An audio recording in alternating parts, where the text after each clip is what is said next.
بسم اللہ الرحمن الرحیم۔ Dear students of fourth year pol science, ہماری شارٹ آنسرس کی ریویژن چل رہی ہے، تو آج کے لیکچر میں اگلے شارٹ آنسرس میں آپ کو کرواؤں گی۔ پاکستانی سینٹ کی صدارت کون کرتا ہے؟ پاکستان کے آئین میں سے یہ کوسچن ہے، تو پاکستانی سینٹ کی صدارت جو ہے وہ سینٹ کا چیئرمین کرتا ہے۔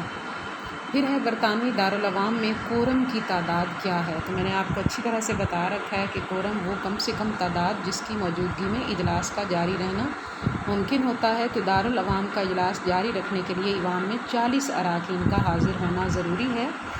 اس کے بعد ہے برطانوی سیاسی نظام کی نشو و نما میں میگنا کارٹا 1215 کی کیا اہمیت ہے؟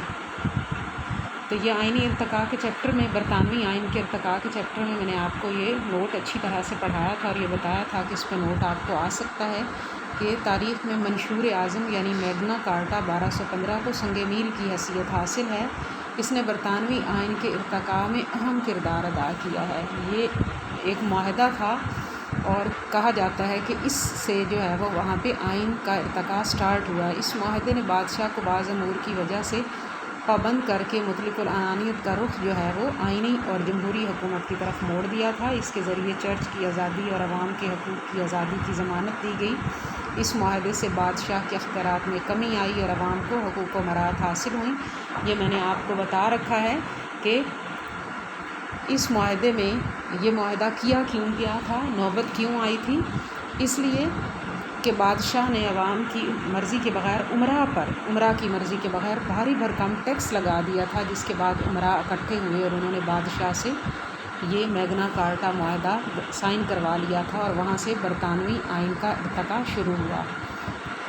اس کے بعد ہے برطانوی آئین کے 6 اہم رواجات بیان کریں۔ آپ کو پتہ ہے کہ برطانوی آئین غیر تحریری ہے، صرف کچھ تحریری دستاویزات اس میں موجود ہیں، تو غیر تحریری آئین رسوم و روایات پر مشتمل ہوتا ہے۔ تو چند انہوں نے آپ سے 6 اہم رواجات یا روایات پوچھی ہیں۔ تو پہلا یہ ہے کہ کابینہ دارالعوام کے سامنے جواب دہ ہوتی ہے، یعنی انتظامیہ مکنہ کے سامنے جواب دہ ہے۔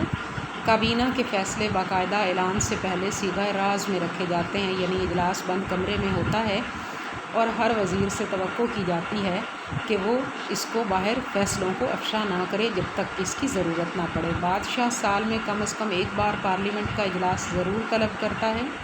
وزیر اعظم بادشاہ کو اپنی کابینہ کے فیصلوں سے آگاہ کرتا ہے۔ دارالعوام کا اسپیکر جماعتی سیاست سے علیحدہ اور مکمل طور پر غیر جانبدار رہتا ہے، اور یہ روایت برطانوی نظام میں بہت اچھی طرح سے مستحکم ہے، اور وہاں اسپیکر کا اسی وجہ سے اتنا احترام ہے کہ اگلے الیکشن میں اسپیکر کے حلقے میں دوسری پارٹی، مخالف پارٹی اپنا مد مقابل امیدوار کھڑا ہی نہیں کرتی ہے۔